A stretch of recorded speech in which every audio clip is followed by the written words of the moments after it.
Thank you for tuning into this discussion with Steve McHugh, who's the CEO over at Broom Street Software. Today, we are focusing on the Inventory Desk mobile app that Broom Street offers to QAD clients. This app really helps QADers to manage their inventory across multiple locations and the complexity that comes with that sort of management.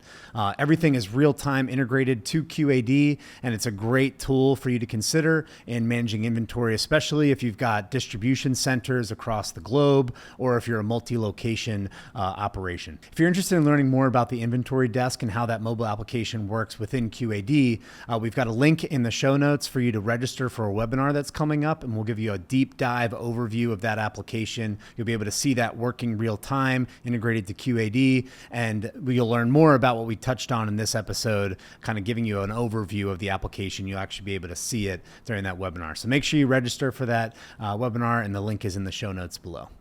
Inventory Desk is handheld Android, iOS out in the field, either in your factory floor or you have a remote warehouse. You have a remote hub location where you can do the full gamut of QAD inventory transactions, whether it's a cycle count, an inventory transfer, a purchase order receipt, a work order receipt, a work order issue, labor feedback. Wow. So you can do all those transactions on the mobile device. So, you know, we have a nice chart somewhere. It's a neat marketing document that shows, why would you use the mobile? And I said, you know, why would you use an Android on an iOS? And it's cheaper. Yeah. What are they using now? Like what? Well, the scanners. The Okay. scan guns. Okay. Gotcha. Okay. So a lot of people use the scan guns. And there's a lot of, but some people put our Android app on a scanner. Yeah.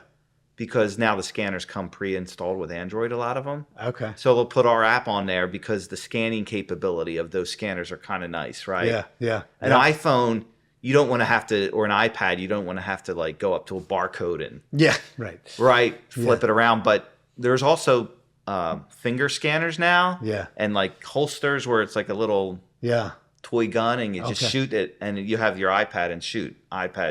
Oh wow! So instead of using the scanner, or they use the scanner with an Android operating system that is a little more powerful. Maybe you need to go in cold areas or warm areas and things like that. Right. Okay. That you need a special device. Okay. And the one that you were talking about, where there's like multiple different like hubs or locations that satellite warehouses and stock locations, right? So tell so what that particular I think you were talking about a particular customer that was dealing with this. Right. So they have issue. 16 satellite stock locations, and they don't have QAD there, and they use contractors to perform cycle counts. Okay. Right. Okay. So it works perfectly, right? It's feeding back into QAD, and then it works the same way where it gets approved. The approval process happens, and they can. Okay, so walk me through how this works. So like once a week or something, you'll have the contractors go into these various warehouses, these 16 remote warehouses. They'll use, what are they using to perform that inventory? An iPad. Okay. They use an iPad. They do the scanning of barcodes, then they submit the count when they're done. Yeah. And that count comes into QAD. Okay. There's some variance reporting in QAD. Okay. And then if it looks reasonable, they accept the cycle count. Okay. And then that does the cycle count in the office, in QAD. So who from like the main office is reviewing that? That would be sort of like inventory control, finance. Okay. Yeah. So it's like the supply chain people are doing that, or not? Yeah, really? supply. I would say more financial and inventory control. So if some companies, it's different organizations doing that type of transaction.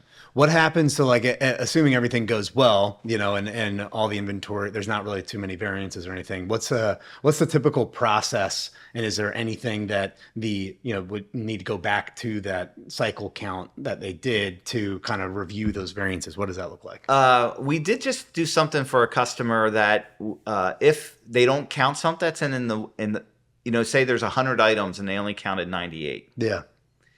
And an alert goes to their phone that, hey, you didn't count these two. Are you sure? Okay. It doesn't mean that it's wrong. During the cycle count. When they submit it to QAD, it comes back and says with an alert, hey, you might have forgot these two items. Right. Okay. That doesn't mean they're not It just gives them another way to go look for it. Yeah, before they're like done. With Before they're it. done. So that's kind of, there's like what's that called? A loop back? Feedback loop. Yeah, like a real-time feedback loop. Correct. Yeah. Okay. Interesting. So that's interesting, right? Yeah. Hey, I did the count, but hey, just check these because maybe these are high-priced items. Yeah. Maybe you wouldn't care about screws. Right. But if these are high-priced items, you've got like an MRI machine and you're missing 2. Right, or something. Like, Exactly. What's going on? Yeah. You know? That's probably hard to miss those. But Maybe go back and check, will you? Right. So I think that's a good feedback loop, right? Yeah. Interesting. Cool. Okay. And then, so the inventory desk itself, is it really just used for the cycle counting? Like that's what that app is used for? Yeah. Or other things too. Transfer, receiving. Okay. Right. So that's the app that would kind of be used. The inventory instead desk, of like an RF Express or something. Right. Yeah. Got so it. you would have at any location and you're receiving a shipment or a distribution order receipt, you receive it and it comes in the QAD.